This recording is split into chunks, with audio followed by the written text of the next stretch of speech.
Blog Talk Radio.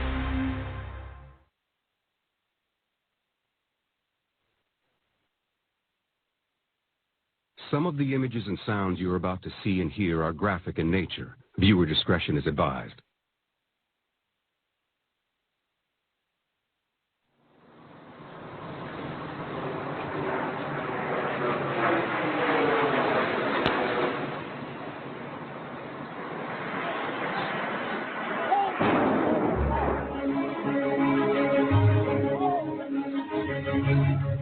The World Trade Center, tower number 1 is on fire. The whole outside of the building was just a huge explosion. And every available ambulance, everything you got to the World Trade Center. From my vantage point, I didn't see a thing hit the building, but I did see an explosion occur. My God, I can't believe it. When American Airlines Flight 11 crashed into the North Tower of the World Trade Center at 8:46 a.m. on September 11, 2001, about 6,000 people were in the building. Unaware of what had happened, they used their phones to get information from the outside world and to make contact with loved ones. I want to say how much I love you. I think I'm okay. I'm safe now, but smoky. The calls came from survivors. I'm okay, all right? Want to see it? I'm going to hold you. And they came from some of the 3,000 who never came home. Honestly, I just want to let you know I love you, and I'm stuck in this building in New York. There's lots of smoke, and we just wanted you to know that I love you always. Some of these calls were recorded, and some are etched in the memories of those left behind. No, you can stay on the line. These calls and these radio transmissions, they show us through sound what we couldn't see with our eyes. So that's a final explosion. I love you, too. I love you. I don't know if I'm going to be okay, Tim. I love you so much. The World Trade Center, tower number 1 is on fire. The deluge started almost immediately. There were 3,000 calls to 911 from the emergency dispatchers in the first 10 minutes. And the calls kept coming in. We have numerous people trapped. The plane hit from the 93rd to the 99th floor, and it destroyed the stairwells in the 92nd floor. Yes, I had a call for the World Trade Center. 1064 man said the floor is on fire.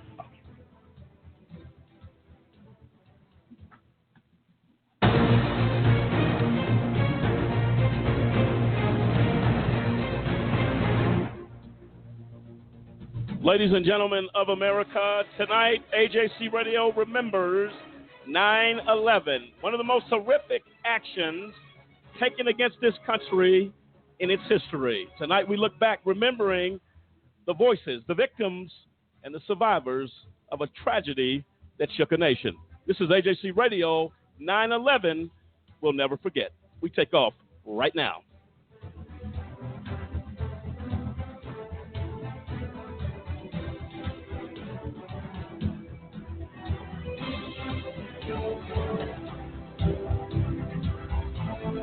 And there you have it. I'm Lamont Banks along with Cliff Stewart and Sampson Riddle along with the AJC Radio team. Tonight we are honored yet saddened as we look back at one of the most tragic moments in our history as far as terrorist attacks on this country. I'll tell you right now, folks, you want to pull up a chair, you want to sit down and listen to this as we, in honor of the heroes as well as in remembrance of the victims and those that have died. Some heroes died actually in the building trying to save others. And it was one of the most horrific, again, actions brought against this nation. Sampson, as we look back 17 years, I believe, ago, we don't forget.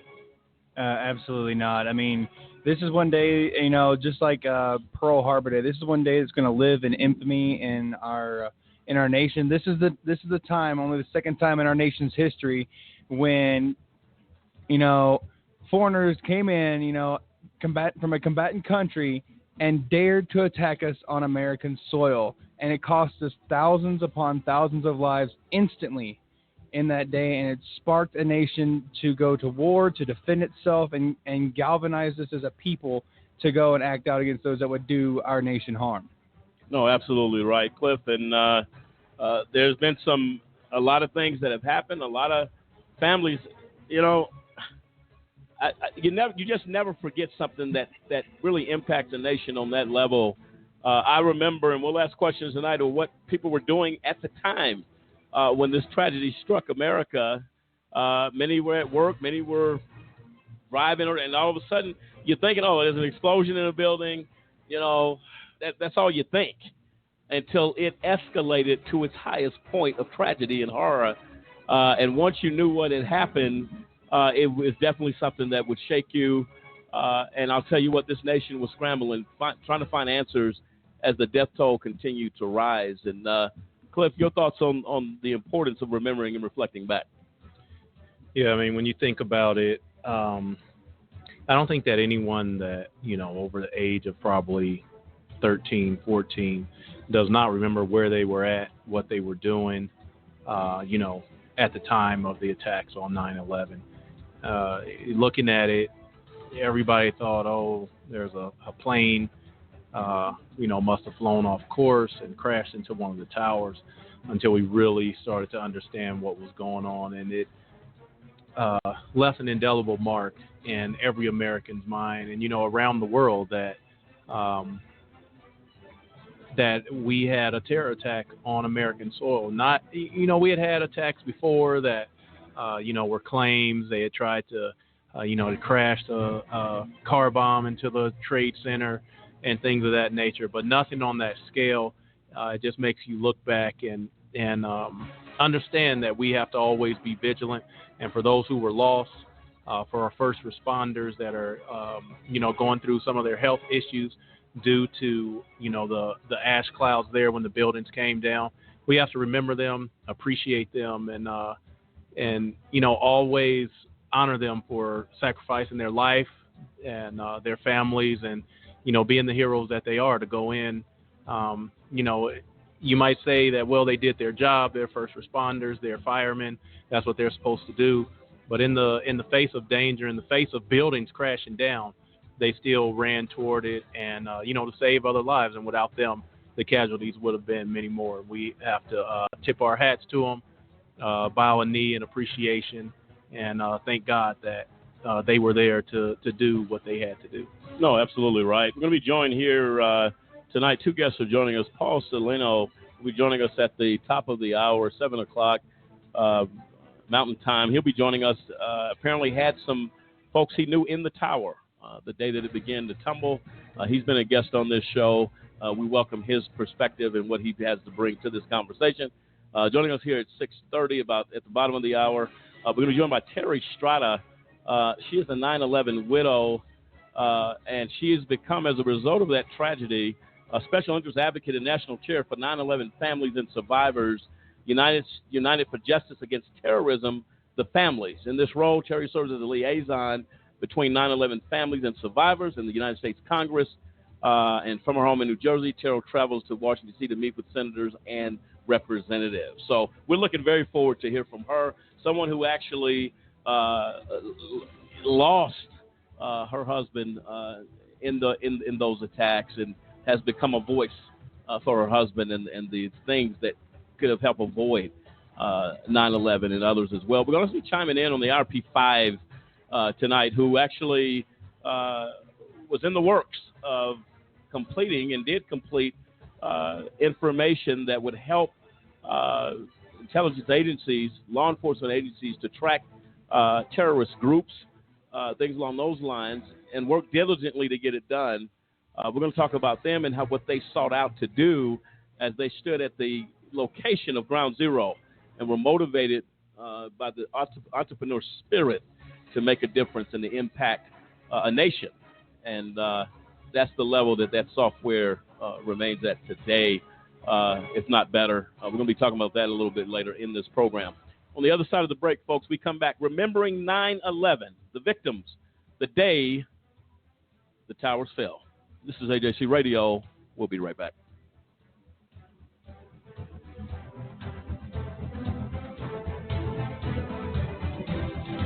For a kid whose mom or dad is in prison, life is tough.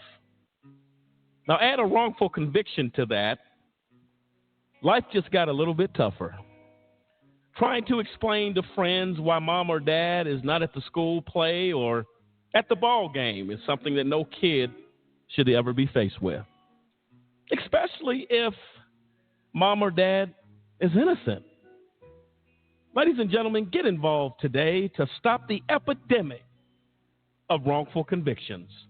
By remembering a Just Cause with a monthly, annual, or one-time donation, you can help in the fight against wrongful convictions.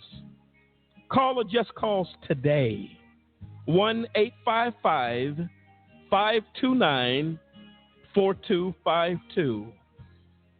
We seek justice for the children as they go to bed at night and mom's not there. Dad's not in the other room to make them feel safe. Not because dad or mom did anything wrong, because justice could not be found. Join us for the children, for they truly are our future.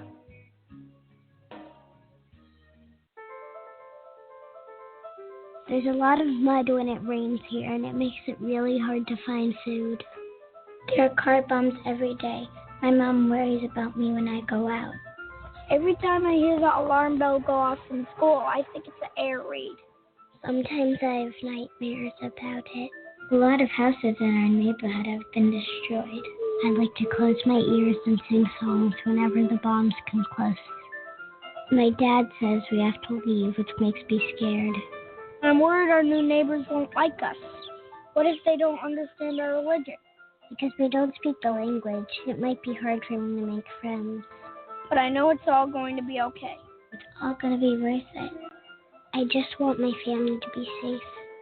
But these are not my words. These are not my words. These are not my words.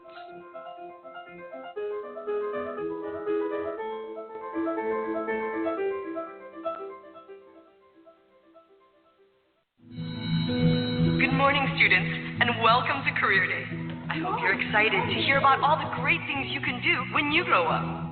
Hi, everyone. I'm Emily. I'm super excited to introduce my dad because he's my hero. When I was little, my dad was away a lot. But I was okay with that because he was doing this really important work driving ambulances in Iraq. Now he's at home, which is great for me because I get to see him every day now. And he's still the biggest hero I know because he kills all the ambulances and the fire engines where to go and rescue people when there's an emergency. I'm so proud of him. He's awesome. He's my dad. If your service-connected disability prevents you from continuing in your civilian career, Voc Rehab offers counseling, training with a living allowance, education, and other services to help prepare you for your next mission. We have a big problem, and we need your help. It's happening on college campuses, at bars, at parties, even in high schools. It's happening to our sisters and our daughters, our wives and our friends. It's called sexual assault, and it has to stop. We have to stop it. So listen up.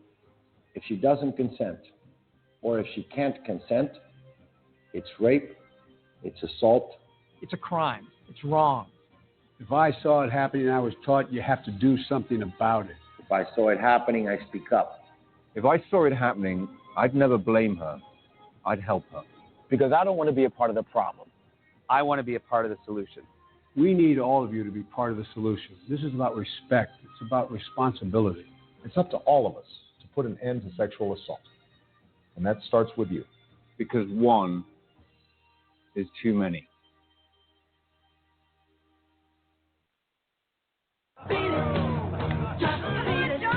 Just get in, we'll talk about it. I've got to go home. Oh, come on, Carrie. We're going to a new place. She wants to go home, right? Go.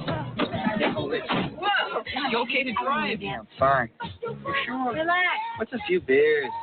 If you don't stop your friend from drinking and driving, you're as good as dead. Drinking and driving can kill a friendship.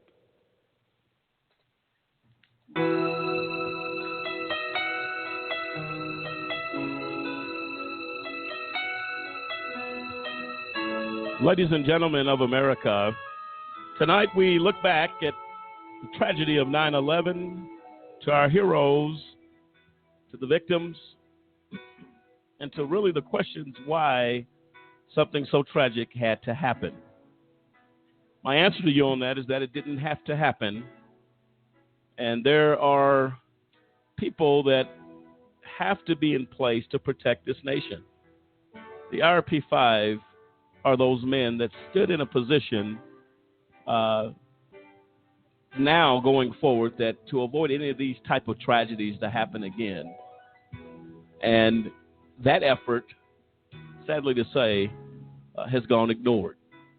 In order to bring about change to avoid tragedies of this magnitude, it takes people coming together, leaving the egos at the door, and doing what's best for our citizens in this country. We're going to get into that conversation here shortly, but 9/11 was a tragic day.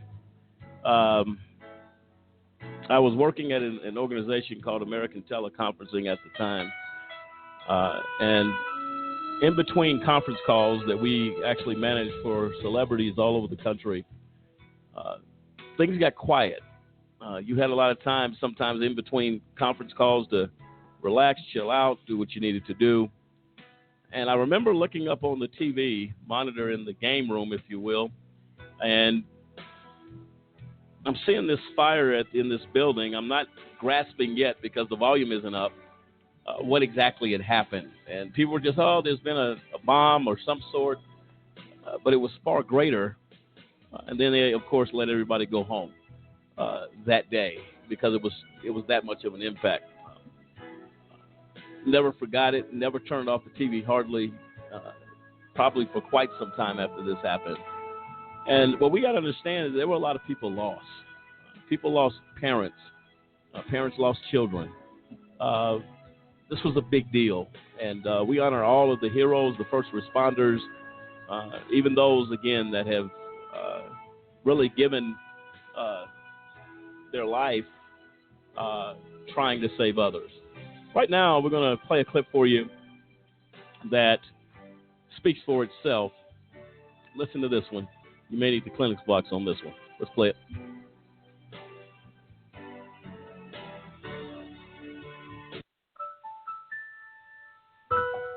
It's been a year, Daddy. I really, really miss you.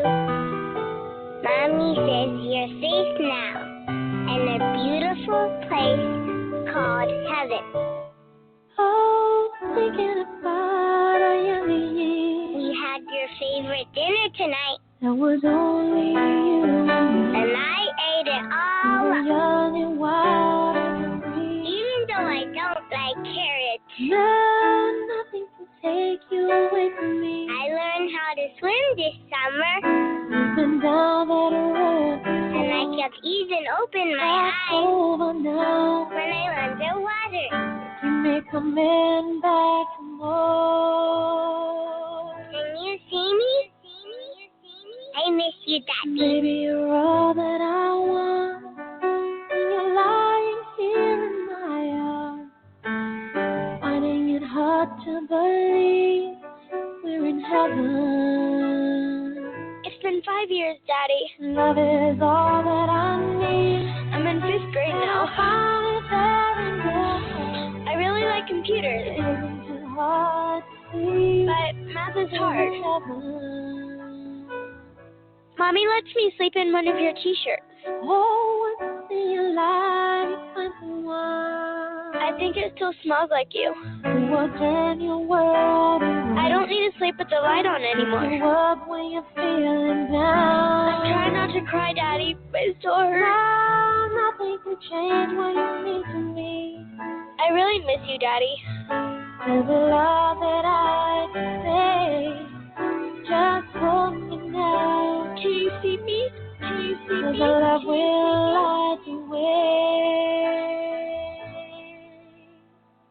It's been 10 years, Daddy. Baby, you're all that I want. I started high school. You're lying here in my arms. I made the honor roll. Finding it hard to believe. I hope you're proud of me.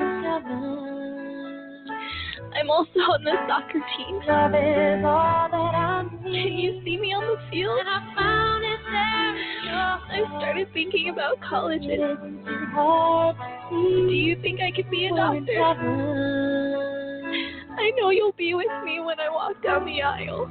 I've been waiting for so long. I try not to be sad. But it hurts. I hope you know you're my hero. I love you so much. Now our dreams are coming true. Can you see me? Can you see me? I'll be standing there by you. It's been 15 years, Daddy. You're all that I want. I'm finishing college. You're lying here in my arms. I got into med school. Finding it hard to believe. I really want to help people. You have always inspired me. Love is all that I need. I met a nice guy. And I found it there in your eyes. It was really special to me. It isn't too hard to. I think you would really like him.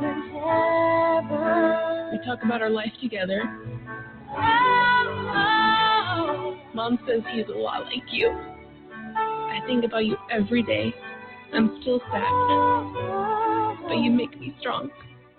Can you see me? I miss you, Daddy. I really miss you, Daddy. I miss you, Daddy. I miss you, Daddy.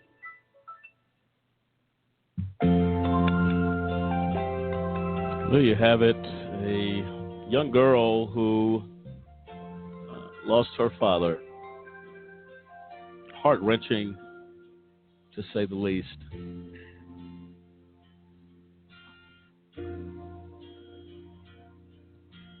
And she's one of many that feels that type of pain. I don't know when grief stops, or does it ever stop? When you lose somebody that close, your mom, your dad, your family members. Samson, your thoughts on this one? Yeah, I mean, when I think about where I was back when the events of 9/11 occurred, shortly out of high school, I was in a delayed entry program, going into the military. Hadn't really made up my mind if I was going to go to college or not, or just go directly into the service. And then, I remember I was at a restaurant, I believe in Orlando, Florida, and it was just one of those surreal moments where it seemed like everything just came to a halt. Nobody knew what was going on, and then just the events just kept getting replayed, and it's like it seemed like generation after generation has gone by where, yes, there's been attacks on, as Cliff said, there's been attacks here on United States soil, but never to the extent and magnitude that we suffered that day. We're talking about over 3,000 people in an instant that were taken away. Families were just ripped apart, and lives were changed, and a country was changed forever.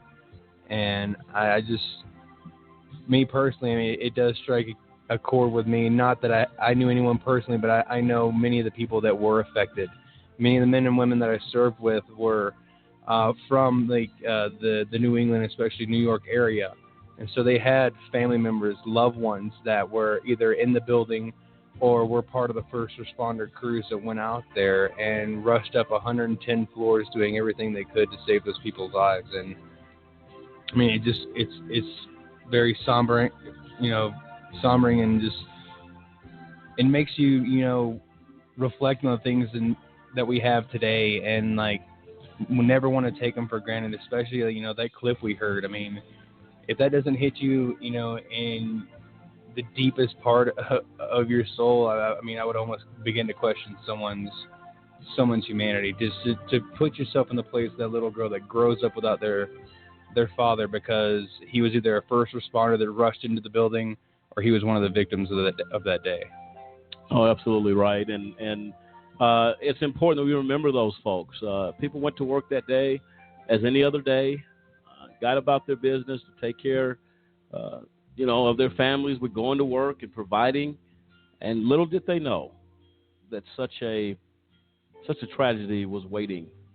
And to this day, I'll say this point blank, our prayers and thoughts go with the families 17 years later, to that little girl who will never probably stop feeling that and the absence of her father. Right now, we're going to play another clip, remembering 9/11, a timeline of tragedy.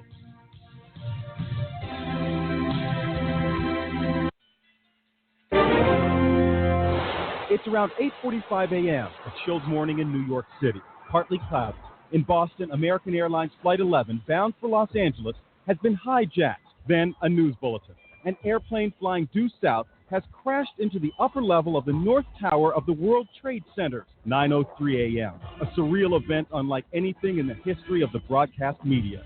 Countless viewers are watching live when suddenly an airplane is seen flying in an easterly direction. The plane swings around the southern end of the Second World Trade Tower and explodes on impact, 9:30 a.m. President Bush at an elementary school in Sarasota, Florida, goes on television live to announce the disaster. Terrorism against our nation will not stand. But even the president doesn't know just what is coming next. At 9:35 a.m., a third hijacked plane crashes into the Pentagon. There is no question now that the United States is under attack by terrorists. In Washington, the Pentagon, the Capitol, and the White House, as well as other government buildings, are evacuated. And Manhattan Island, incredibly, is sealed off. All bridges and tunnels are closed. And then, 9:59 a.m., a scene that will change New York for all time.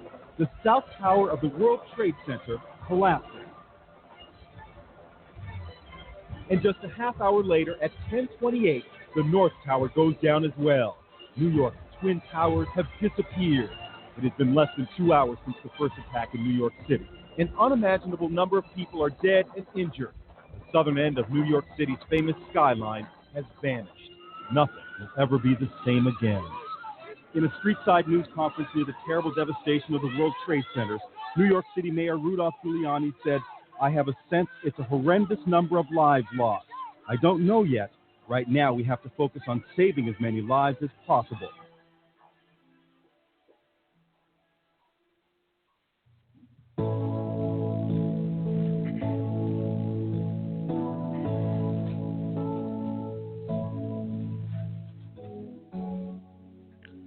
Welcome back, ladies and gentlemen. This is a tough one tonight as we try to put our hands around the situation of the tragedy that happened. Right now, we're going to be joined by a lady that is to be respected and really honored for her work. I'm going to let her introduce herself. Her name is Terry Strada. Terry, you with us? Yes, I am. I'm here. Thank you, Terry. We appreciate you joining us tonight, and I can't tell you how honored I am to have you on this show to share your story, some of the things that you've been motivated to do as a result of this tragedy of 9/11. I want to leave it to you to introduce yourself and tell us the story of how you were impacted by 9/11, and then we'll get into discussion of what you're doing now to make a change across this nation. And again, thank you for joining us tonight. Go ahead.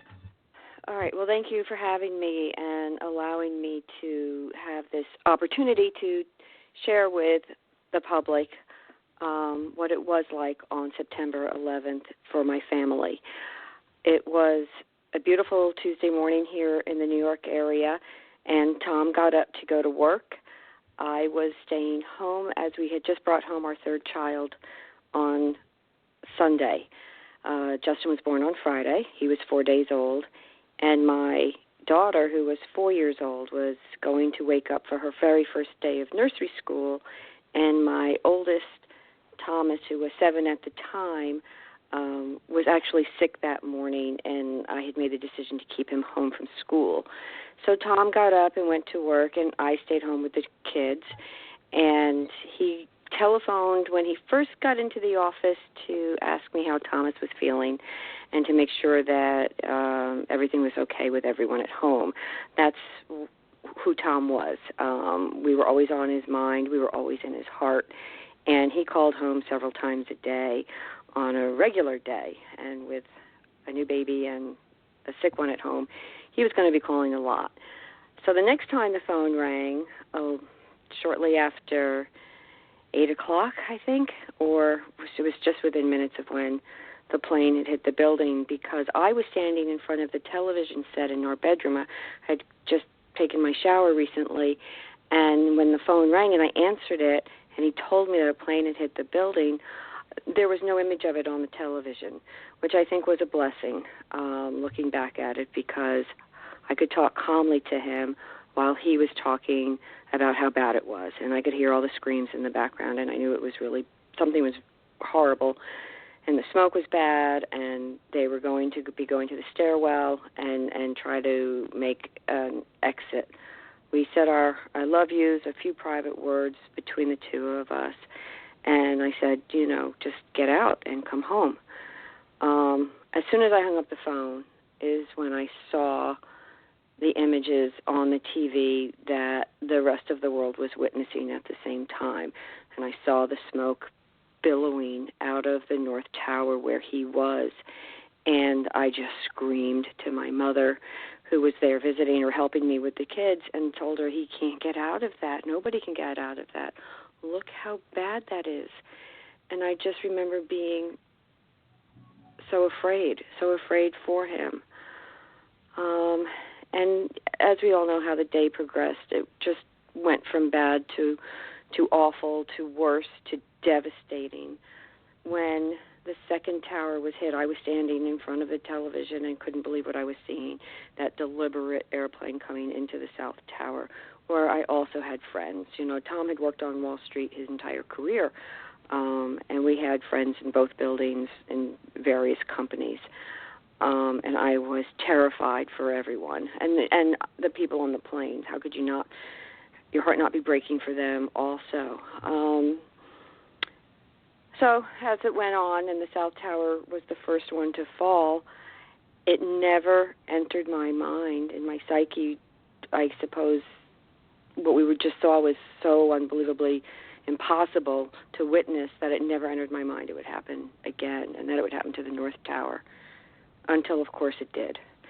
And I just remember the screaming, knowing he was in there, knowing at that moment he was gone. And Sarah, you said you guys had last words. He made an attempt to get out down the stairs to try to exit the building. Was that correct? Yeah, he told me he was going to the stairwell. We had friends that were in the North Tower during the 93 bombing, and all the lights had gone out in that instance, and our friends made it down through the smoke-filled stairwells. So never thinking that another terrorist attack would happen or anything like this, but he had just always said, I'll go to the stairs. And, I'll go to the roof and wait for a rooftop rescue, because he was on the 104th floor, and there were only 107 floors, maybe 110. Windows on the World was a restaurant at the very top of the building that took up a couple of the floors. But Cantor Fitzgerald, the company he worked for, had a couple of the floors right there, 104, 105, 106, maybe 107. I'm not sure. But, yeah, that's what he was trying to do. He was trying to go to the stairs and get back home to us. But as I later learned, all of the stairwells were gone. There wasn't a stairwell left for him to... They had collapsed already at that point, I would think. Yeah, the point of impact destroyed them. Sure. So the 100, that high up is where the impact, I believe, was initially felt.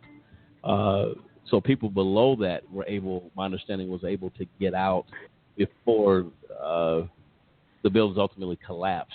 They had a window of time to get out of there.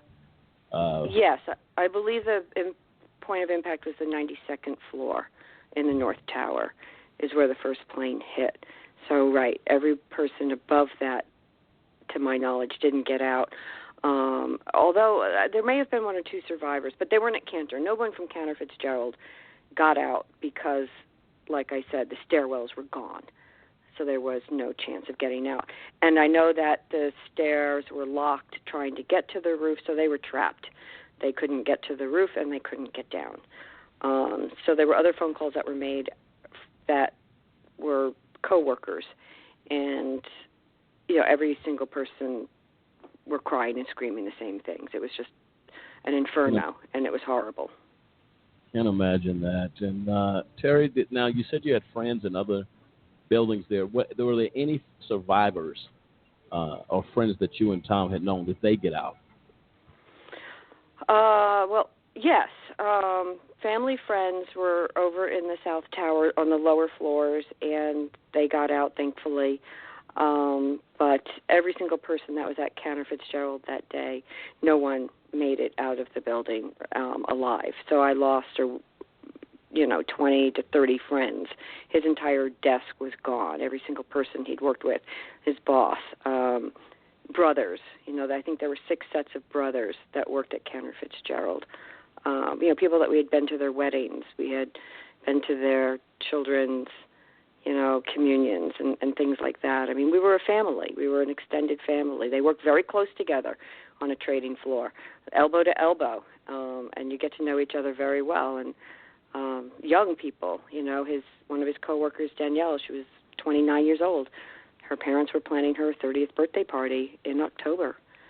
It was just a tragedy beyond what we can comprehend. Terry, tell me and tell our listeners something motivated you, begin to drive you. I can't even begin to imagine that phone call, that moment, looking at that television, knowing that the husband you loved was in that building. I cannot even go there and try to. So I don't claim to understand, but I try to. That I might give my sincere sorry to you that this thing has happened. I said earlier on this program, when does grief stop? I don't know if or when it does. When you love somebody and something of this magnitude happens, our prayers and thoughts will continue to be with you indefinitely. And you were motivated to do something. I was reading here, Special Interest Advocate and National Chair for 9/11 Families and Survivors, United Justice Against Terrorism, the families. In this role, you serve as a liaison between the 9/11 families and survivors and the United States Congress. Tell us a little bit about that and what is, and I don't have to ask you what's driving you because this is personal. Tell us a little bit about that and your efforts there. Okay, right. So post 9/11, like a lot of widows that I knew, we were very, very angry with what had happened, and angry that it did happen, and we wanted answers. Why, who, how, and we asked questions, and we hired lawyers, and there were investigations going on, and 9/11 widows had to fight very hard, and 9/11 family members, to get the 9/11 Commission, to get our own government to even investigate our intelligence agencies and where the failures were.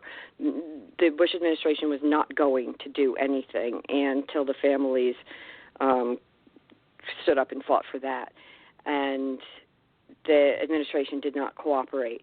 And that drove us to want to know the truth even more. And I would say the driving force, yes, has been my husband and all of the people that we lost and all of the people that were killed, but mostly it's my children because they're growing up in a post-9/11 world, and I'm terrified of their future and the future of America if we don't find out the entire truth regarding 9/11 so we can protect ourselves going forward. So within the investigation, early on, all signs and roads began to lead to one final destination, and it is the Kingdom of Saudi Arabia. And the role that they played in financing the attacks, in financing Al-Qaeda, in financing Osama bin Laden, and in having agents here in the United States prior to 9/11, we call them handlers, were put here before the hijackers and met them when they got here. So out in California, there was Bayumi and Thumari and another fellow called Basan, but mostly we focus on Thumari and Bayumi and the evidence that we've collected on these two gentlemen. And they were agents of the Kingdom of Saudi Arabia, and they met these two of the hijackers, 2 of the 19 out in San Diego, and helped them with their housing, helped them get their driver's licenses, helped them with their flying lessons. These hijackers bought first-class airplane tickets and all of that to practice and then ultimately carry out their attacks. So the families wanted accountability. We want justice for these murders, and we want to protect ourselves going forward. So we filed a lawsuit against the Kingdom of Saudi Arabia. The Kingdom's response was they're innocent, they had nothing to do with it, and they began to fight us in the courts and were granted dismissal on foreign sovereignty immunity, that they were entitled to immunity because they're a foreign nation. And that's not reality. We knew that, but we knew that the courts were misinterpreting existing law, and they were dismissing them because they were saying that the entire tort had to happen within our borders, meaning that it had to be financed and carried out within our borders. So if a foreign nation or foreign national, foreign agent gives money to a terrorist organization, within our borders, I can hold that nation accountable in a court of law. But if the same nation is involved, let's say in France, giving the money outside the borders, they said you can't hold that nation accountable. That was the loophole we had to close. And so the Justice Against Sponsors of Terrorism Act was written and introduced, and it took 7 long years to get this bill passed in Congress. I became involved about the 4th year when I went to Congressman Peter King. The bill needed a sponsor in the House. It had one, but that congressperson did not return to Congress, so we lost our sponsor in the House. It had very strong support in the Senate. I went to Peter King, pled our case, showed him what we had, and he agreed. He understood completely the law and that the victims' rights were being denied. We were being denied our day in court. And he agreed to sponsor JASTA, which I thought, okay, my work is done. I can go home now. And I learned very soon that that's not the case. I had to roll up my sleeves and work to get the bill passed, which meant going down to Washington, D.C. and building a network of sponsors to support the bill. And it was. I can tell you. I'll speed it up a little bit. So the bill came out of committee in the Senate unanimously. Chuck Schumer at that point was the lead sponsor. John Cornyn, the majority whip, was the minority sponsor. It came out of the Senate unanimously. Very late in December, and we didn't have time to get it over to the House and get it passed before that Congress ended. When a Congress ends No, go ahead. I'm agreeing with you, yeah. Okay, right. So when a Congress ends every 2 years, any bill that isn't enacted into law dies on the vine, and you have to start the process all over again. So we did it again. We got the Senate to move on it. That passed out of the Senate unanimously, and then that took us months and months to get it back over to the House. And at that point, it took a lot of work. I mean, with Paul Ryan's office, we had Senator McConnell's office, working with us, and a tremendous job there. And we finally got the House to agree to take it up for a vote. They passed it unanimously out of the House. We didn't know what President Obama would do, and we hoped and we prayed that he would not veto the bill, even though he had threatened to. Now, the administration had done a lot of things against the families along the way. The State Department had started a whisper campaign to kill the bill. We had the State Department against us. We had the Obama administration mostly against us, the Chamber of Commerce against us. And yet Congress dug in deeper, and more sponsors came on, and more people began to support the bill. And when President Obama did veto it on almost the 10th day, we had to work magic with Congress to not adjourn. This was back when they were going to adjourn for the presidential elections, and they'd be gone for months, and we would lose our momentum. And Senator McConnell came out and said, the Senate's staying. We're going to vote on JASTA. And we ran over to Paul Ryan's office and said, please, what are you going to do? And he said, we're going to stay also. And it was mandatory attendance. The families were up in the chamber watching. Each and every senator came in to give his or her vote. At the end of the Senate vote, it was 97-1 to override his veto. I was asked to sit in, incredible. I was asked to sit in the Senate dining room with Senator McConnell's policy people and a few other people. I had senators to my right, to my left, all around me. I couldn't believe what we had just accomplished. When lunch was over, we went over and sat in the chamber to see the House's response. And, here you have 343 members, maybe, I think, that have to come in and vote. So it's a longer process. 435, that's the number. So, and that vote came in, and when it tallied, it was 348-77. We were cheering. They were cheering. Tears were flowing. They turned around. They were waving to us up in the chamber. We stood up and gave them a standing ovation, and we did it. And it was the one and only veto override of President Obama's 8-year tenure, the one and only. And now with JASTA, we've gone back to the courts, and now the Saudis were not dismissed. They've been held in the lawsuit, and the court and the judge have court-ordered subpoenas, and we are now fighting the Saudis once again. They're not cooperating. They don't release the information, the subpoenas that we order on them. They claim it's too burdensome. We have served our subpoenas on the FBI, the CIA, State Department, and Treasury. The FBI told us, or responded with, it's too big.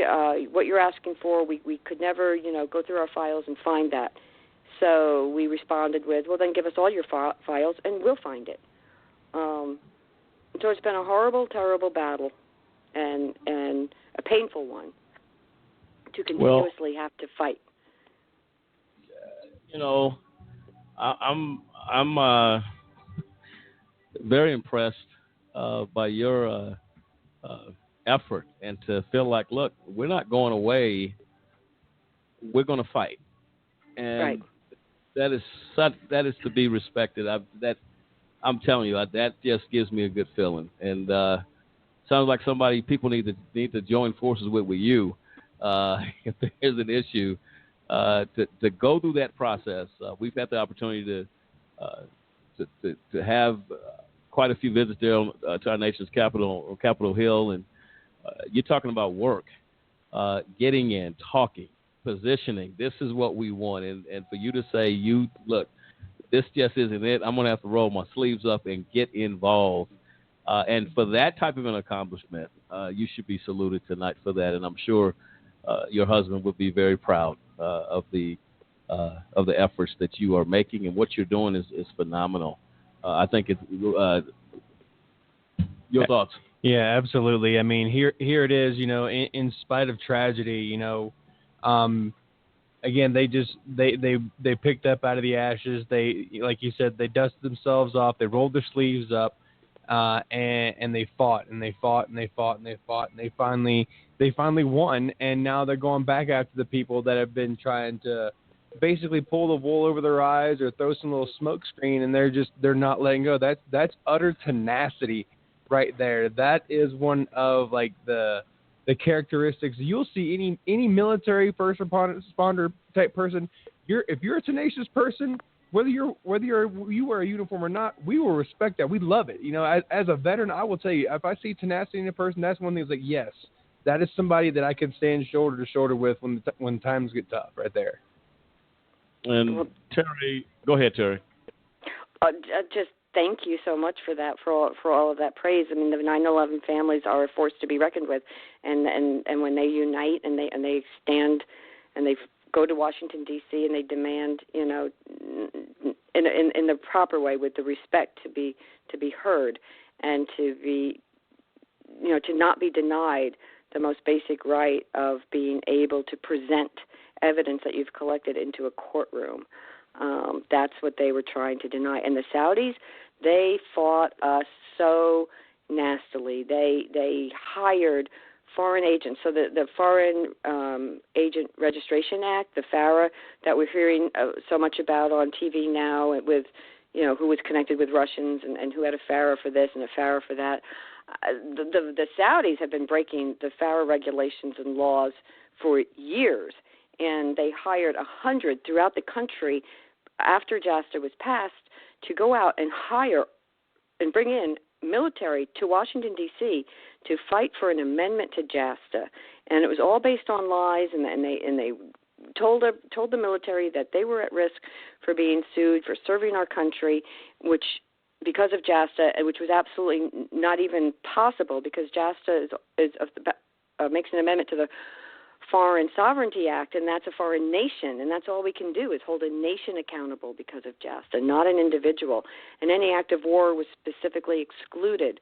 So they did this entire fraudulent act of bringing in 50 to 60 members of the military on several trips, and they put them up in all expense-paid hotels, trips, and lavish dinners, and bars open till midnight, and took them up to the Hill and paraded them around. They even falsely used a Purple Heart insignia and took Purple Heart recipients on the Hill and committed fraud on our U.S. Congress, all paid for by the Kingdom of Saudi Arabia, who wants to claim they're innocent. However, they spend millions of dollars trying to strong-arm our legislative process. They threatened economic warfare if we went forward. They insinuated we would see a rise in terrorist attacks if JASTA passed. They had us in tears. You know, they had us in tears. It was bad enough we had, you know, blisters and bloody feet by walking the halls of Congress and separating, you know, from our families, from our children, you know, making these commitments, and then to commit fraud and lie and use our U.S. military that way was, you know, they're beyond, you know, disgusting people. You know, and it's about radical Islam, you know. It just is. It's about the spread of it. It's about empowering it. It's about destabilizing our country, and it's about them, you know, ultimately pushing Sharia law in this country. And, you know, 9/11 wasn't the first. You know, the USS Cole was attacked. Our embassies were attacked in Africa. You know, we were attacked in '93. And they haven't stopped since September 11th. And I truly believe we have to do this, and we have to stop. We have to expose it, and we have to stop the funding. And that's what we're trying to do. Well, Terry, I'll tell you what, and I'm going to be, again, respectful to your time. We already know that's the East Coast time there, and I'm going to be respectful for what you were told in regards to time. Let me ask you, what I'm going to do is, you made a statement that you are concerned about the future for your kids. People are fearful. Will this happen again? What can we do to stop it? And I think your efforts to hold people accountable for what they have done, but you seem, if you're that concerned, and I believe you to be, how do we not only hold those accountable today, but avoid another 9/11 tomorrow? I said at the top of this show that there were some IT professionals who created some software known as the IRP-5. I would like to send you that information of what they were working on and complete it. That will help in the future the lives of your children, their children. I want you to look at it because I think your passion for what you're doing, if you wouldn't mind looking at that, I think it would bring a lot of things into perspective of just this crazy way of thinking that this country has at times, because you got all of these departments of law enforcement that want to get credit for any type of new advancement versus we're talking about body bags being filled in this country. Egos need to be left at the door. What do we have that can protect this country? What do we have? You will be surprised at the work of these 5 men and what they accomplished through trying to stop another 9/11. I'd be more than happy to send some of that information. I'd like to talk to you about it probably offline. I think you could bring a clear perspective to us. Would you mind getting that from us? Yeah, thank you. No, of course, I would like to see what you have. I'm interested in looking at it. I think, we've done a lot of good since 9/11 to prevent another attack, but the families believe strongly that if we can stop the funding and stop the Saudi, this money that just flows from the Middle East, from their vast, oil coffers, we will eventually, deter any future terrorist attack. I mean, we may never be able to stop the crazy that wants to put the bomb on his body and blow him up, but we can stop the money that fuels the ideology and that fuels the hatred. And that is coming from Saudi Arabia, and that is what we intend to do. Well, I intend to definitely look into that. There's a lot of information and a lot of things that you've accomplished. Again, my love, our thoughts, our heart goes out to you, your family, and all the families of 9/11 who lost those that they loved. We would like to join in that effort where there's an effort of change that can bring about change and productive change and positive change to our future generations. I think we should do that. So I can't tell you how appreciative I am of you for coming on this show tonight, sharing your thoughts. Was there anything else you wanted to share that I'd like to give you the floor if there's anything else you would like our listeners to know? How they can...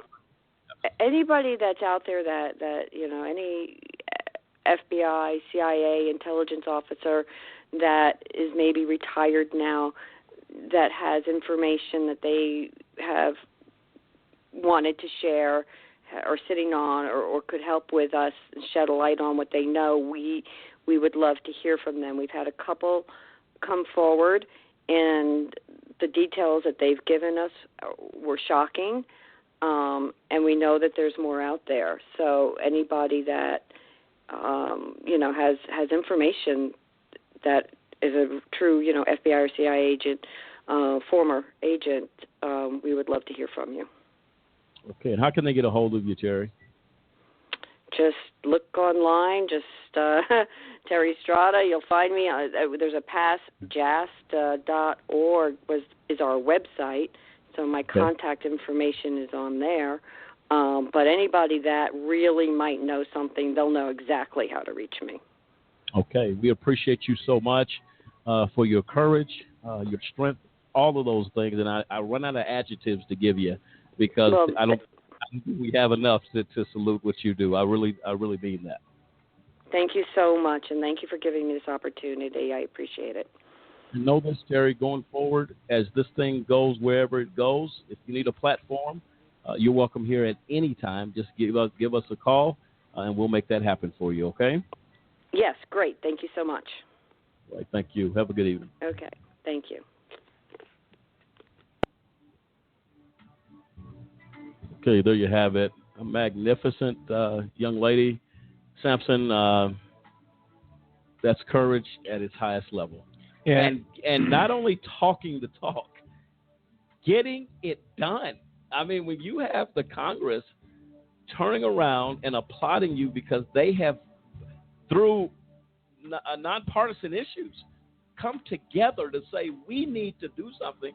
And she got involved and said, I'm going to honor my husband, the other people that died, 30, she said 30-something people, friends and close-knit family members that they cared about died that day. Her fire's not going out. Oh, no, not anytime soon. I mean, and like she pointed out, I mean, she did make it a point to say that was the only veto during Obama's tenure that was ever overturned. But I mean, how unanimous was that? 97-1. You just don't see people agreeing on those kinds of issues. But like she said, I mean, they walked to their feet, were bleeding and sore, but they made sure that it happened. They did whatever it took. They put their pride, they put their ego, they put everything on the line to remember their fallen loved ones. And my hat's off to them. Yeah, and we salute, and we're very familiar with the 10,000 step morning on Capitol Hill with the walking. These are not short hallways, folks. If you have not been up there, we've experienced it. So, wow, do we salute her and what she's doing. And we're going to definitely be in touch. As we talked about the IRP-5, we're going to send that information out to Terry this evening. And we're just trying to avoid another attack. Why not take a look? And I'll tell you what, this software that was created by the IRP-5, I'll tell you what, nothing like it on the planet. And it can do some things that needs to be done. The other side of the break, folks, we're coming right back. Another special guest is going to be joining us here momentarily. And to the families, to the heroes, we'll never forget. We remember 9/11 tonight on AJC Radio. We'll be right back.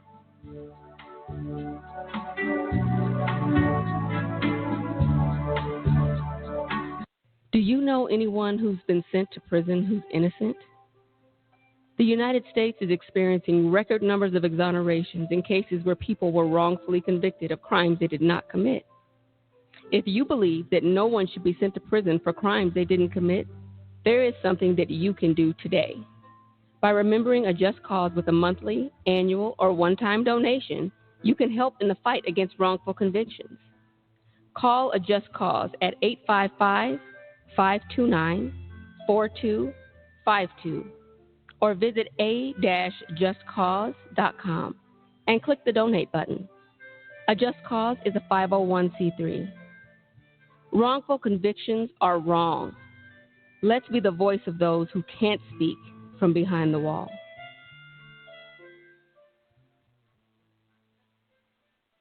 I wanted to be in the military since I was a kid. I served in the United States Air Force. I served a total of 16 years. I was deployed 13 times. On my second deployment, 4 bombs hit my vehicle. And at 19 years old, that's the first time I ever saw somebody die. Coming back, I was raging. I started having pretty horrible nightmares. I would wake up in the middle of the night, sweats. I started drinking a lot. I felt worthless. I guess I never recognized it in myself. Eventually, one day I just walked into the VA hospital and said I'd like to see somebody. Don't suffer alone. You got to find that link with somebody that'll make you let it go. It all starts with going to the VA. There's a whole community of veterans that just want to help you out. It's for the guys who couldn't come back, so you owe it to them to live well, because they're not here with their families.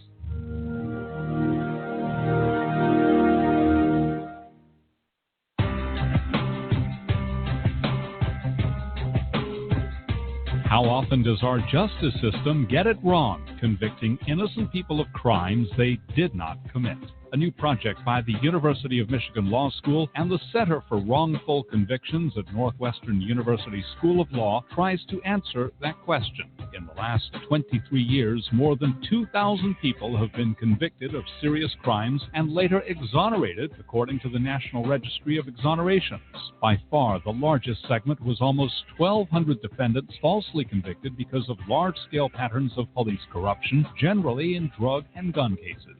Of the remaining 873 defendants exonerated, nearly half were wrongly convicted of murder, and of that group, 101 were sentenced to death. On average, it took more than 11 years for a conviction to be set aside. Why does the justice system get it wrong? In homicides, the biggest problem is perjury and false accusation, most often by supposed eyewitnesses. False convictions in adult rape cases are primarily based on mistakes by eyewitnesses, while false convictions in child sex abuse cases charges are often for fabricated crimes that never occurred. 2,000 exonerations may seem small in a nation with more than 2.3 million people behind bars, but there are far more false convictions than the report contains. Most false convictions are never formally challenged, and those convictions that are successfully overturned receive little or no attention from the media, according to the report's authors.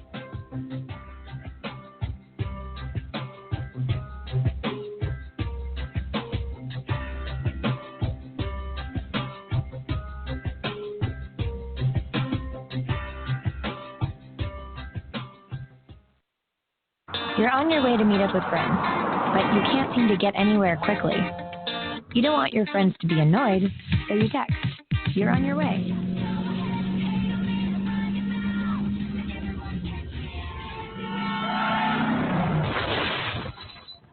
"5 seconds is the average time your eyes are off the road while texting while driving.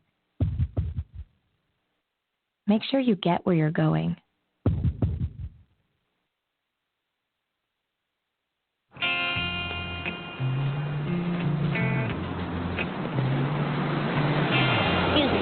I've been getting mixed messages about women and violence. I need a little clarification. Uncle Bill, how am I supposed to grow up to respect women when I have such lousy role models? Boys are never going to approach you. Can you help me reshape my attitudes towards women? You need to teach them that violence against women is wrong.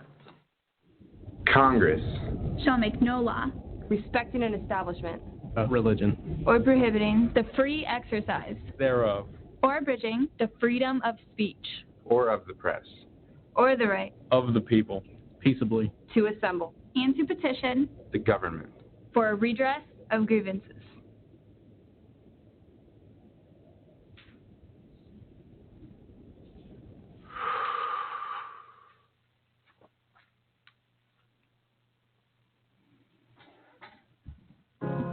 You're broken down and tired of living life. Ladies and gentlemen of America, this is AJC Radio. Tonight, remembering 9/11, one of the worst tragedies of terror that has hit this nation.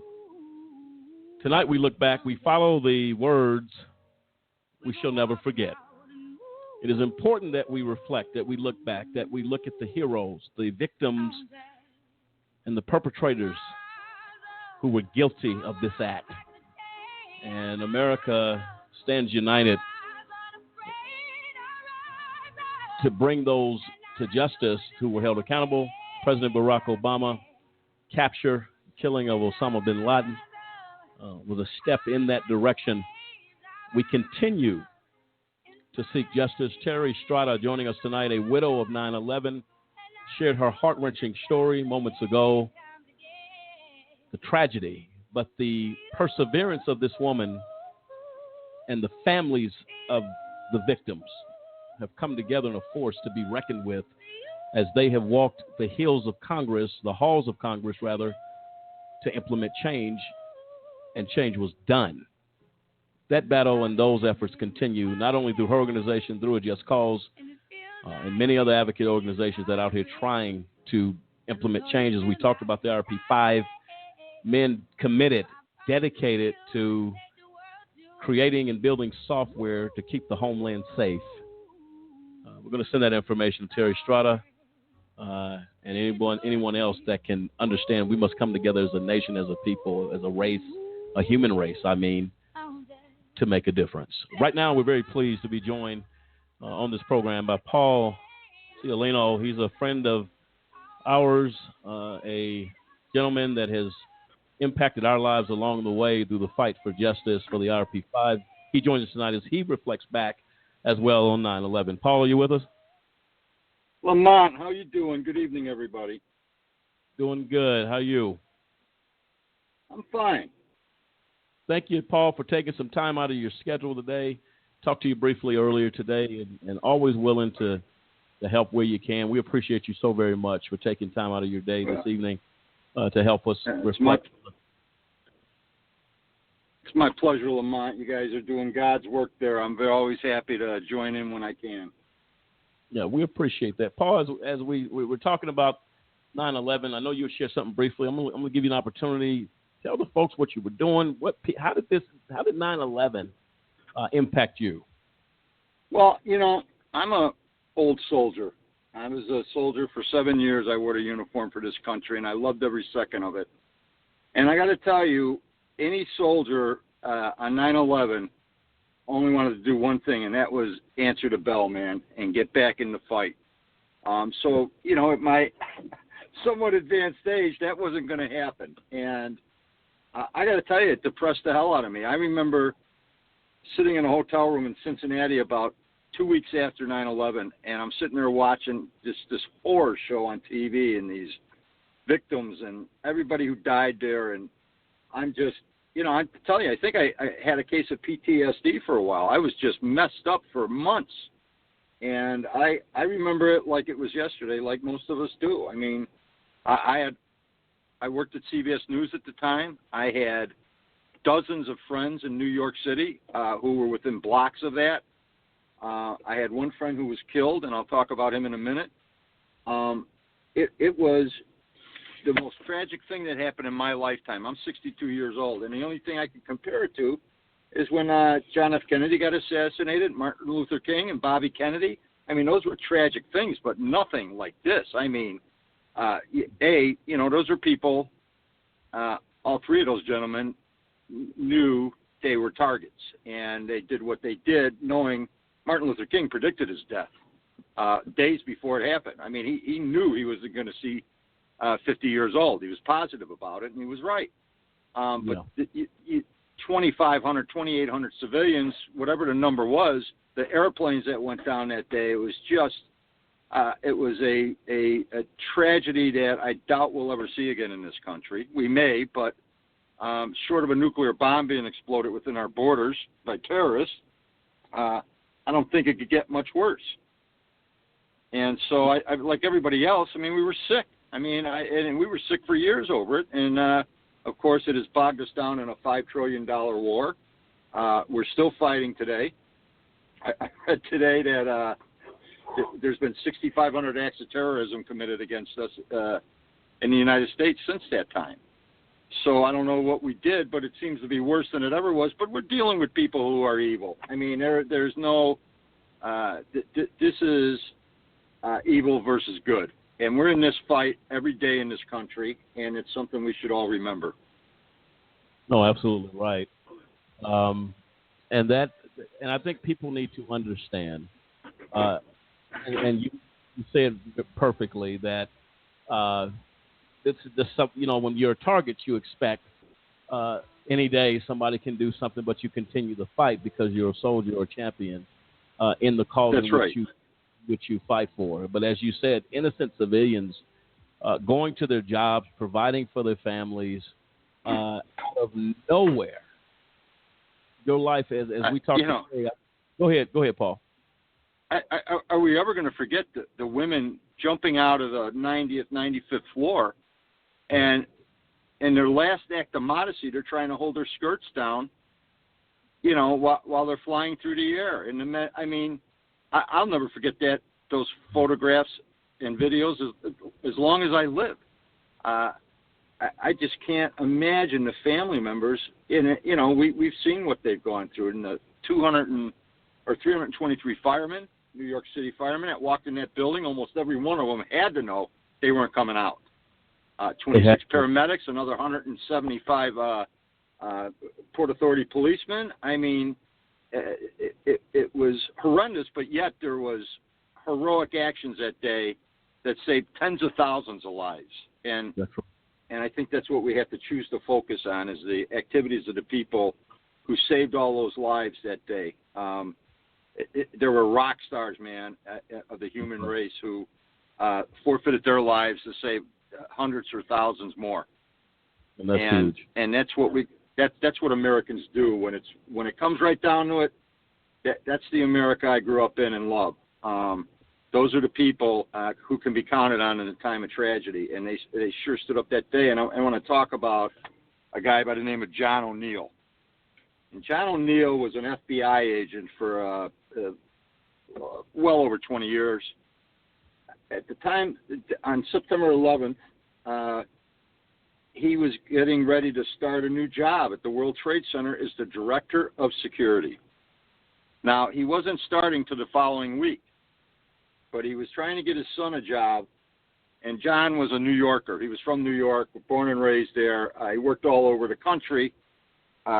His last assignment with the FBI was in Washington, D.C., and when you know it, he was the bin Laden expert in the United States. He had been chasing and fooling around with bin Laden for in excess of 10 years at that point. He was the world authority on bin Laden.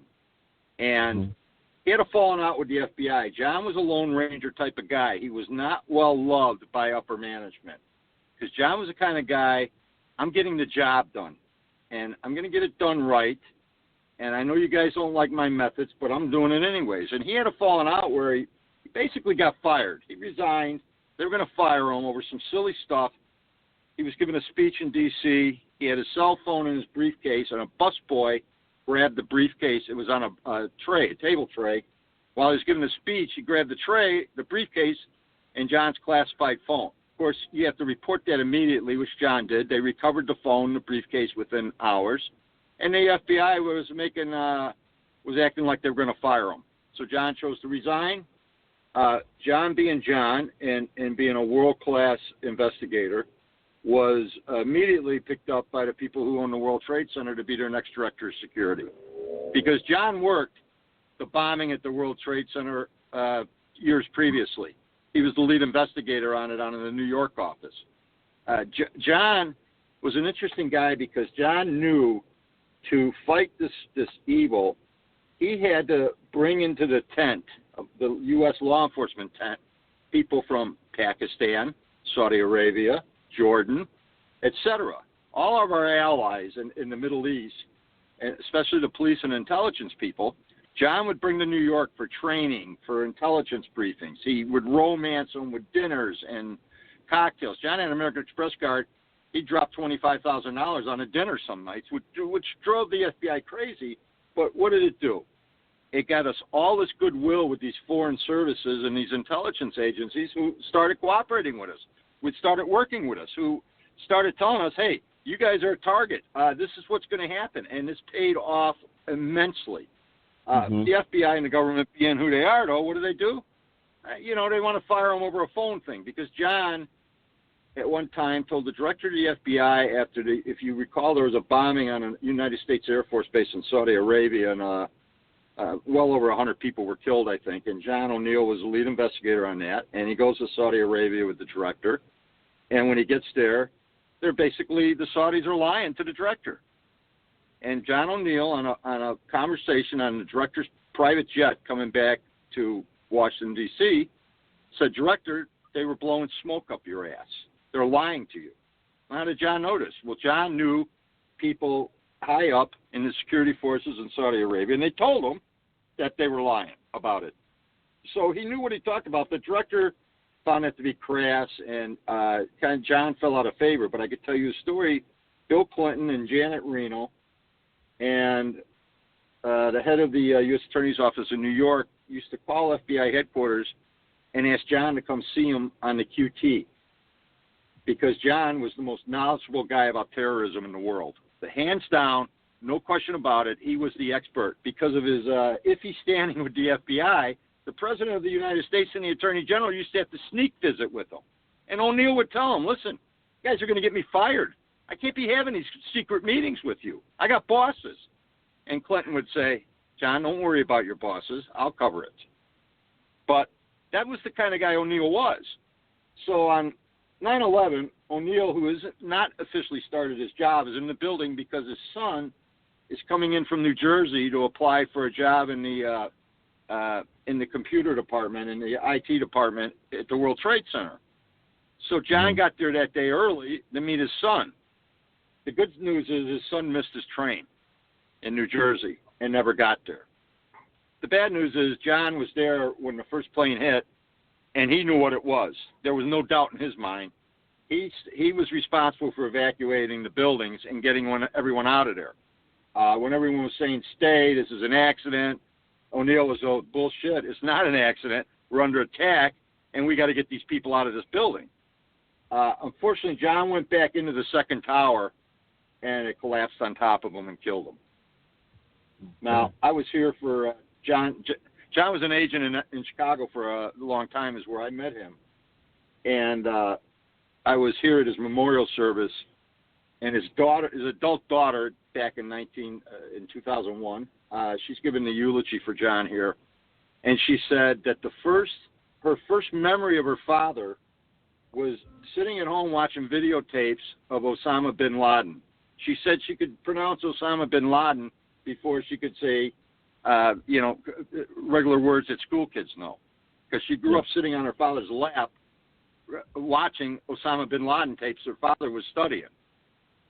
Oh, and that's the kind of guy that got killed on 9/11, guys. That's the kind of heroism that happened that day. And O'Neill, who was not yet on the payroll, probably saved thousands of lives that day by being there. That's awesome. And those people should be saluted for their efforts, for their work. And those people, again, we would say gone too soon. And with the impact John was having and his knowledge of terrorism, these are people you just don't want to lose. And there have been a number of books written about this since then. This is all public information. And O'Neill was just one of those great Irish cops, man, who was at the top of his game for a long, long time. And he didn't mess with the minutia of politics and the rest of it. He was chasing killers who wanted to kill as many of us as often as they could. That was his job, as he saw it, was protecting the people of the United States. And he was very effective at it, and it pissed off a lot of people in government because, you know what, John outworked everybody, he outsmarted everyone. He was a team player, but there were a lot of people who did not like him. Sure. And this caused him a lot of grief personally. And you know what? John fought the fight for as long as he could. And sure. It's unfortunate, but that's what the government does sometimes, right? The people who should be running things and in charge are terrorized and run off, and the bureaucrats take over, and they, all they care about is their career and their next job. O'Neill cared about the safety of the people of this country passionately. And that's what it sounds like, a true hero of 9/11, which we honor tonight on this program. I'm going to play a clip, Paul, real quick. I'm going to get your thoughts on it, give you an opportunity to enjoy the rest of your evening. I think what you share there, many tragedies here. People that, just with that spirit to, look, I'm not worried about myself, but I need to save as many as I can, and take the risk that these men, including John, took to save lives. We talk about heroes all the time, people that stood and went beyond the call in a moment. This is a moment. People were able to collectively come together in this country and fight to save the lives as many as they could. I'm going to play this clip, Paul, to come back and get your thoughts.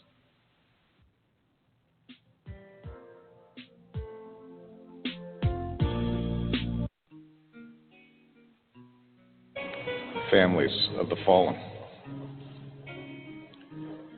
In those awful moments, after the South Tower was hit, some of the injured huddled in the wreckage of the 78th floor. The fires were spreading. The air was filled with smoke. It was dark. They could barely see. It seemed as if there was no way out. And then there came a voice, clear, calm, saying he had found the stairs. A young man in his 20s, strong, emerged from the smoke, and over his nose and his mouth, he wore a red handkerchief. He called for fire extinguishers to fight back the flames. He tended to the wounded. He led those survivors down the stairs to safety. And He carried a woman on his shoulders down 17 flights. Then he went back up all those flights, then back down again, bringing more wounded to safety. Until that moment when the tower fell. They didn't know his name. They didn't know where he came from. But they knew their lives had been saved by the man in the red bandana.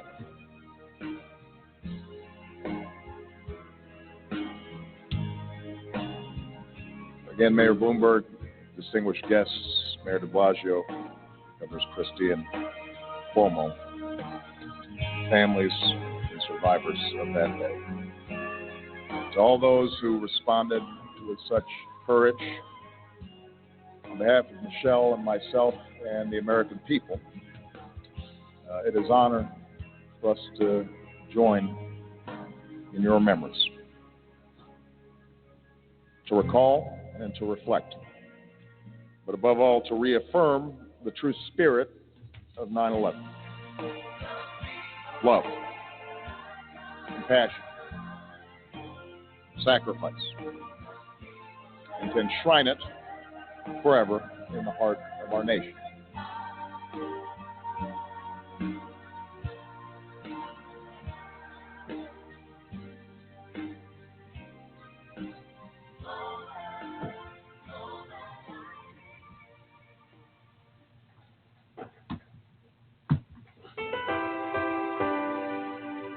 There you have it.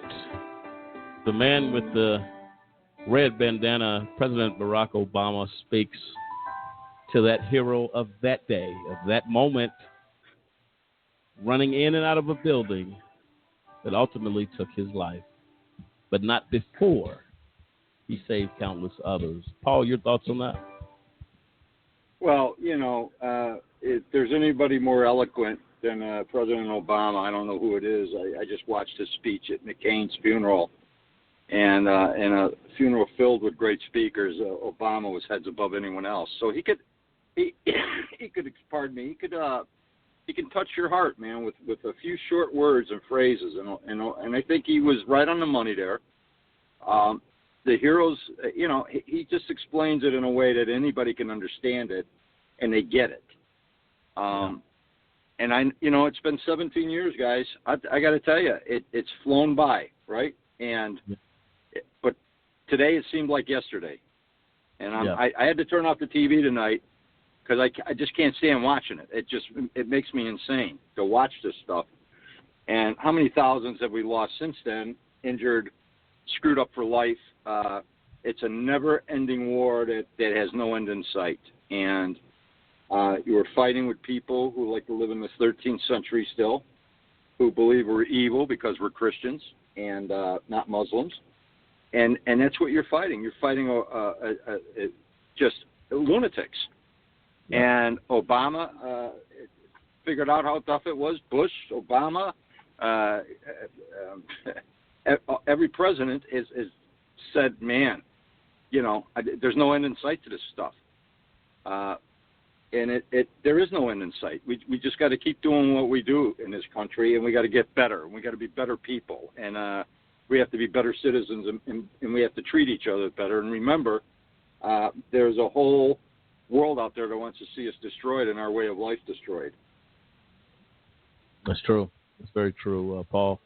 Let me first thank you for taking some time out of this evening, out of your evening, to join us tonight. I know it's late there, getting late there on the East Coast. You've probably been busy all day. Thank you again. Your voice and perspective is critically important to us. We appreciate all that you've brought to the table to explain these things and your experience reflecting back on 9/11. We appreciate you so very much.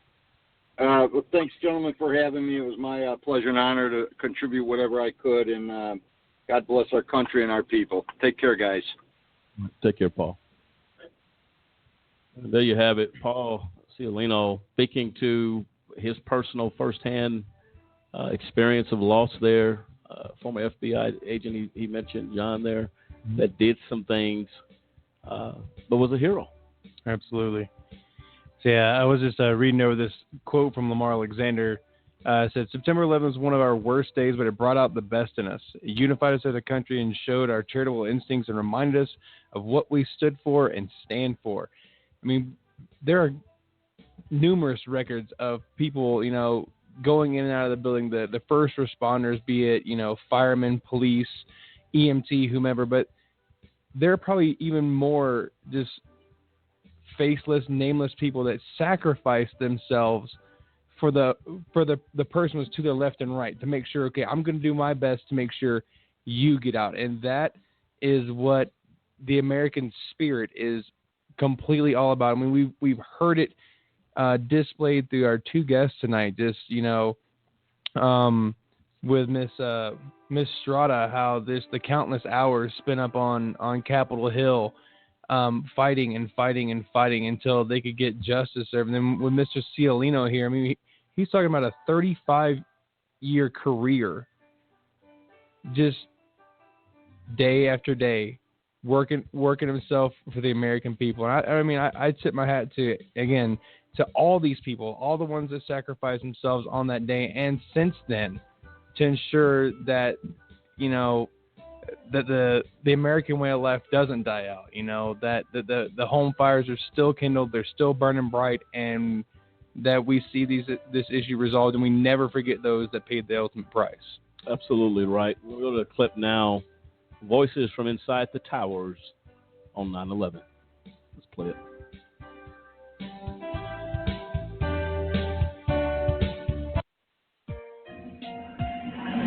Yeah, hi.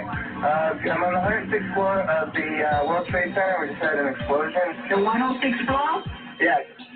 106, okay. We have smoke, and it's pretty bad. We can't get down the stairs. All right. We have about 100 people up there. Do not leave, okay? There's a fire or an explosion or something in the building. All right, I want you to stay where you are. Yes. All right, we're there. We're coming up to get you. See the smoke coming up from outside the windows now? All right, we're on the way. Just sit tight. All right, just sit tight. We're on the way. All right, please hurry. Christopher was our only child. It was so special. To be able to have the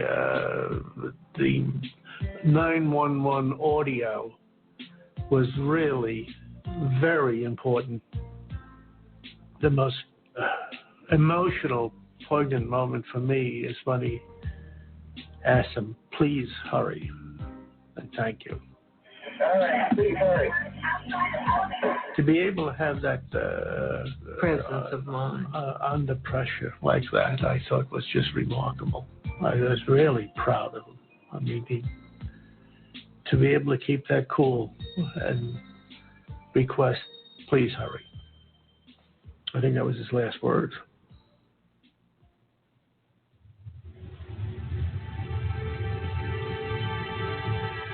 The sonic record of that day, the audible record of that day, is essential because the visual record of that day is limited to the exteriors.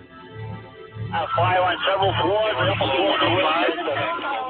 He says he's at the 105th floor at One World Trade Center. They're part of the fabric of the day that we wouldn't know or have any understanding of without this sonic record.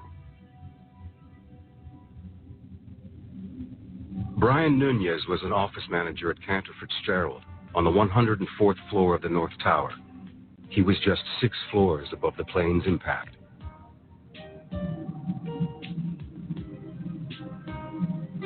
I woke up to my telephone ringing. I worked nights at the time, so I didn't want to be bothered. And then my cell phone rang again. And I'm like, I'm not going to answer it. First saved message. Hey, it's Brian. A plane crashed into the Trade Center. It's on fire. I'm in it, and I can't breathe. Tell everyone I love them. I don't get out of here.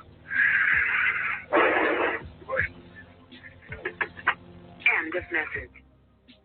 Brian left that message, and that must have been the first or second phone call that I received that morning. And I mean, I just didn't realize it.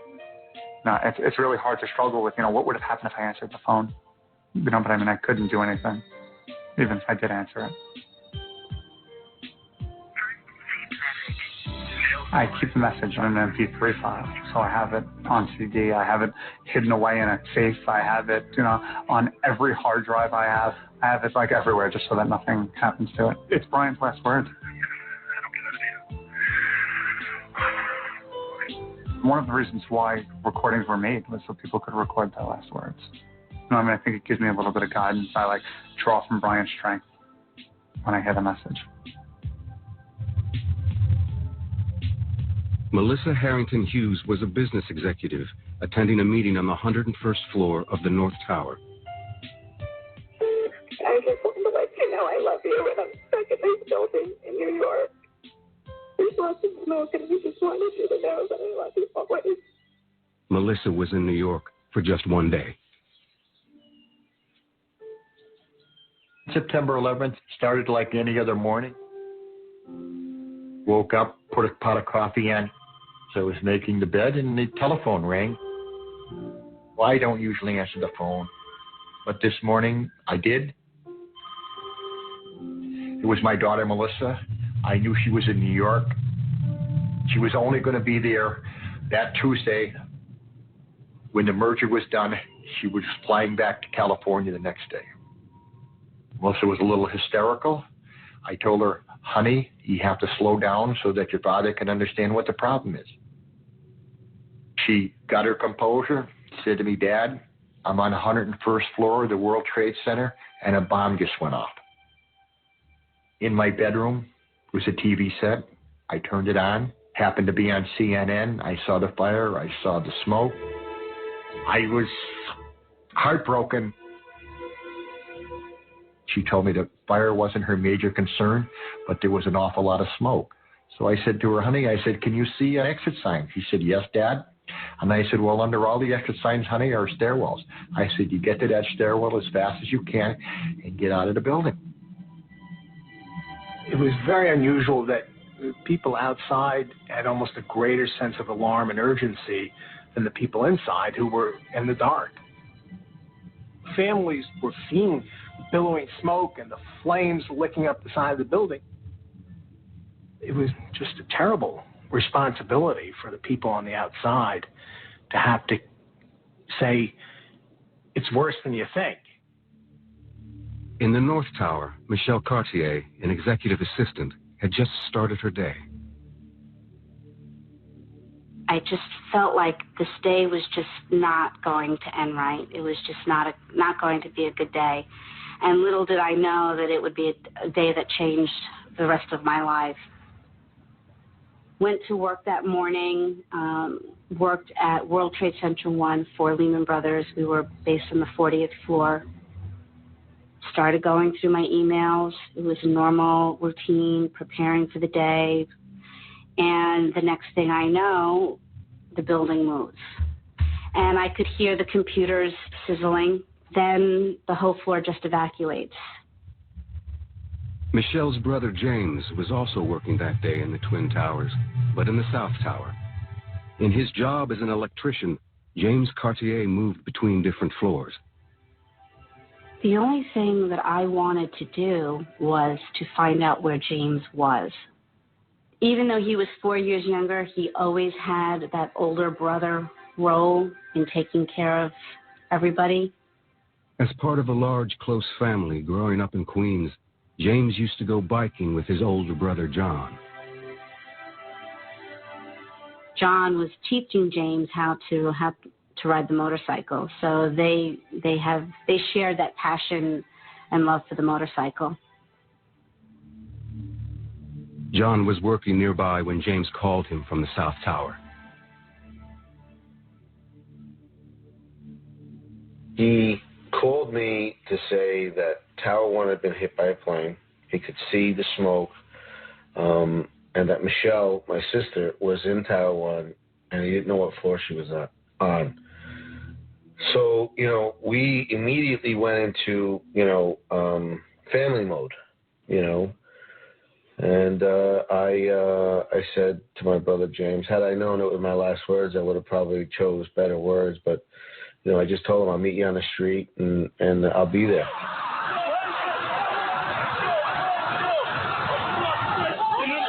As we were descending, people were helping one another, just regular, everyday workers just helping each other get down the stairs. And I remember saying to myself, well, as soon as I get to the last step and I get outside, I'll try him again.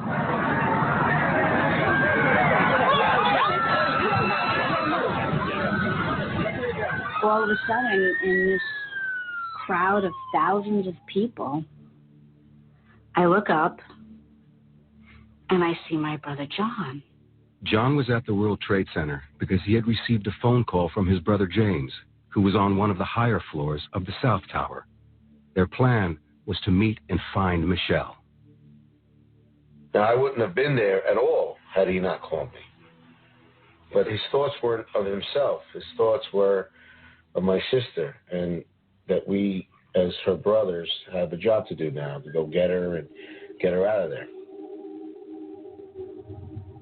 15 minutes after the North Tower was hit, most people in the South Tower, Tower 2, were still at their desks. Brad Fetchett, an equities trader, was one of them. Hey, Mom, it's Brad. Just wanted to call and let you know, I'm sure that you heard that a plane crashed into World Trade Center 1. We're fine. We're in World Trade Center 2. I'm obviously alive and well over here, but obviously a pretty scary experience. I saw a guy fall out of probably the 91st story all the way down. So you're welcome to give a call here. I think we'll be here all day, but give me a call back later. Love you. He was trying to reassure us that he was okay, but you could tell as he cleared his voice when he talked about seeing someone fall from the 91st floor that there was a lot of fear in his voice. It's available anytime I want to play it back. It's there. I hear it, and I know it, and I'm still very fragile to listen to it. And so I'm comforted to know it's there, but I don't listen to it. Charlie Carraher, a systems analyst for Morgan Stanley, worked on the 68th floor in the South Tower. I just backed up my chair and looked out, and I could see like the window looking out over New Jersey, and it actually looked like snow. There were so many pieces of paper, it actually looked like snow. There's a group of about 10 of us standing, looking north towards the Empire State Building, and there was like a lot of smoke. It was almost like clouds, and all of a sudden this person pops out of it, and he just made it look so easy. He seemed so calm. He just like looked to the left, to the right, and then two people jumped. And as the lady passed by the window, she made eye contact. You could see through the windows, and that really spooked me. I mean, you can communicate a lot by just with your eyes. And I had to get away from the window. They started making a choice. Burn to death at 2,000 degrees or jump.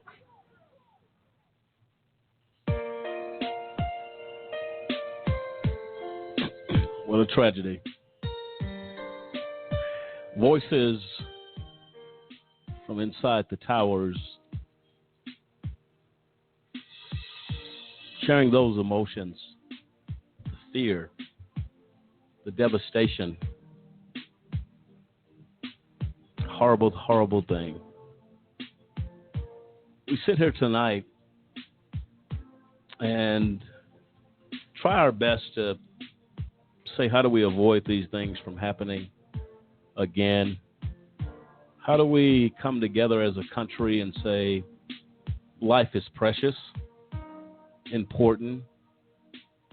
Samson, how do we get there? I mean, I'm right there with you. Sitting here just listening to the panic and everything that is going on with those individuals as, fear just grabs a hold of them and they know that their last moments are, they're creeping up on them faster and faster until they just can't comprehend it. And to those victims, I mean, truly, I mean, what kind of choice is that to be faced with?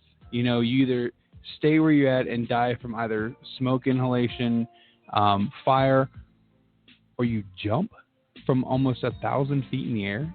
Not too many options there. Nuh-uh. The show's dedicated to David Banks, Dave Zappolo, Clinton Stewart, Kendrick Barnes, Demetrius Harper, the IRP-5, who I consider to be heroes as a result of 9/11, the passion, the work that went into creating software to avoid and to help this nation avoid another 9/11.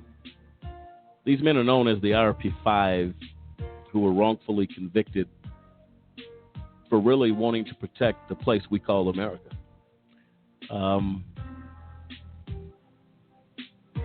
It's unjust on every level.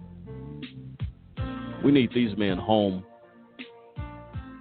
as they continue to have a vision with their work to protect America. It's critically important. Go to a-justcause.com. You can read up on the IRP-5, the dedication, the work of these men. freetheirp6.org. Go out there, take a look. And Cliff, when you think about these men, and when you reflect on something like this, it's really saddening to the heart that a country that could use very clearly what these men worked on in sweat and tears sit in a prison cell tonight, wrongfully convicted.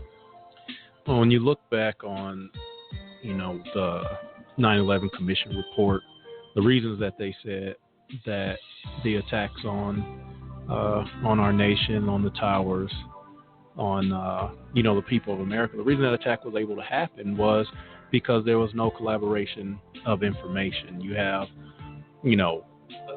several law enforcements at the national level, several law enforcement agencies. I mean, you got the CIA, the NSA, the FBI, you have DOJ, and you got ICE, and you got TSA, and all of those fall under the umbrella of Department of Homeland Security now. And when you look at what happened, the fact was that these agencies were not sharing information. They had information about the terror attacks.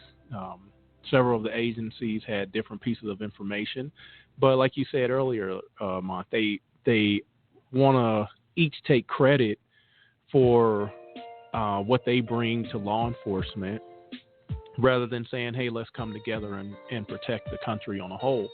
And that was the way that these terrorists were able to pull these things off. You had some in California.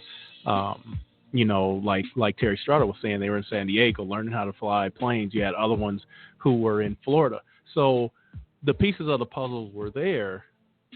They just didn't come together. And so the software that IRP Solutions built was to help the law enforcement agencies at the federal level come together and say, let's share information so that we don't have another attack night like 9/11. And there comes a time, Cliff, that you put all that other garbage out of the way. This is about protecting our children, our children's children, and those that will come after.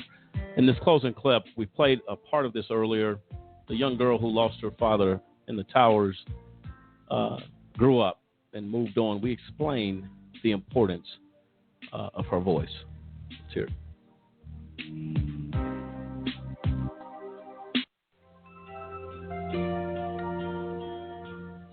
Ladies and gentlemen, the young lady you are about to listen to lost her father on 9/11, 2001.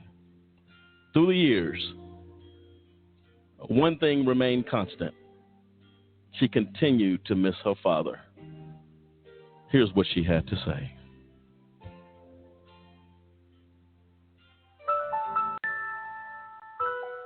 It's been a year, Daddy. I really, really miss you. Mommy says you're safe now, and a beautiful present. Oh, thinking about our younger years. We had your favorite dinner tonight. That was only you. And I ate it all. You were young and wild and free. Even though I don't like carrots. Now nothing can take you away from me. I learned how to swim this summer. You've been down that road. And I kept even open my eyes. Over now. When I underwater. You make a man back for more. Can you see me? I miss you, Daddy. Baby, you're all that I want. You're lying here in my arms. Finding it hard to believe we're in heaven. It's been 5 years, Daddy. Love is all that I need. I'm in 5th grade now. I really like computers. But math is hard. Mommy lets me sleep in one of your t-shirts. Oh, what's the life with one? I think it still smells like you. What's in your world? I don't need to sleep with the light on anymore. Up when you're feeling down. I'm trying not to cry, Daddy, but it still hurts. Now, nothing can change what you mean to me. I really miss you, Daddy. There's a lot that I can say. Just hold me now. Can you see me? Can you see me? The love will light the way.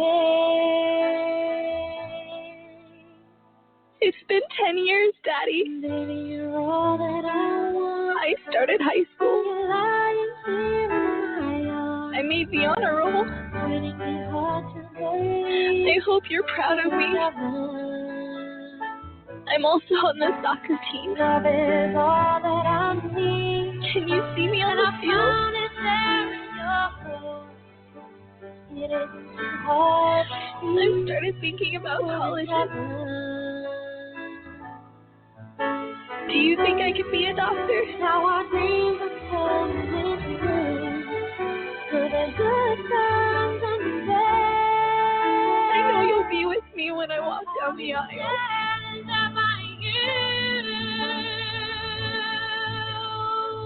I try not to be sad. Baby, you're all that I want. But it hurts. And you're lying here in my arms. Finding it hard. What are we going to do, America? As the hearts of our children continue to cry. As we stand at risk of another attack of terror on our nation. What about our children? Our children's children who stand in the crossfire of terror.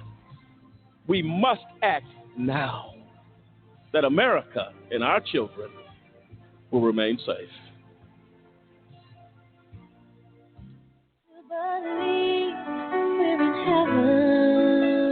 I hope you know you're my hero. Love is all that I need. And I found it there in your eyes. It isn't too hard to see. We're in heaven. I love you so much. Oh, can you see me? Can you see me?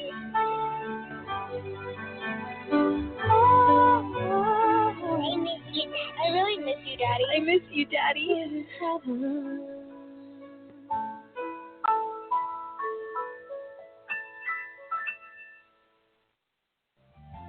Well, that's heart-wrenching, thought-provoking. What are we going to do? I speak to America, the leaders, the American people, as you wonder what the next step will be or the next act that will happen to strike terror across America. We must join in this fight to keep America safe.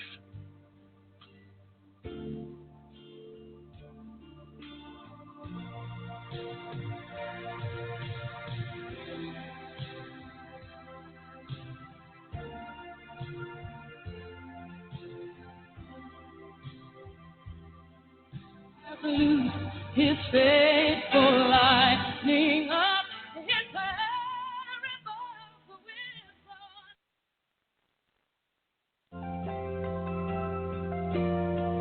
there you have it. America stands at the crossroads again tonight as they say that America is as much at risk for another attack as they were 17 years ago. That's something that folks don't want to hear, but it should call folks to action. We should do all that we can to avoid a little girl, little boy, a wife, a father, a husband, to lose someone so senselessly. We just should not be there. Samson, your closing thoughts on this? Mon, I think you're absolutely right. I mean, if there is anything out there, like you mentioned, the software that was developed by the IRP5, that if there is something that can cause some type of collaboration between these agencies, I think that we've kind of driven home the point that we need to do what's best for the American people. We need to set ego and agency aside and do what's best. 9/11 does not need to be repeated ever. Absolutely. America, we shall never forget 9/11. Till next time, this is AJC Radio. Good night.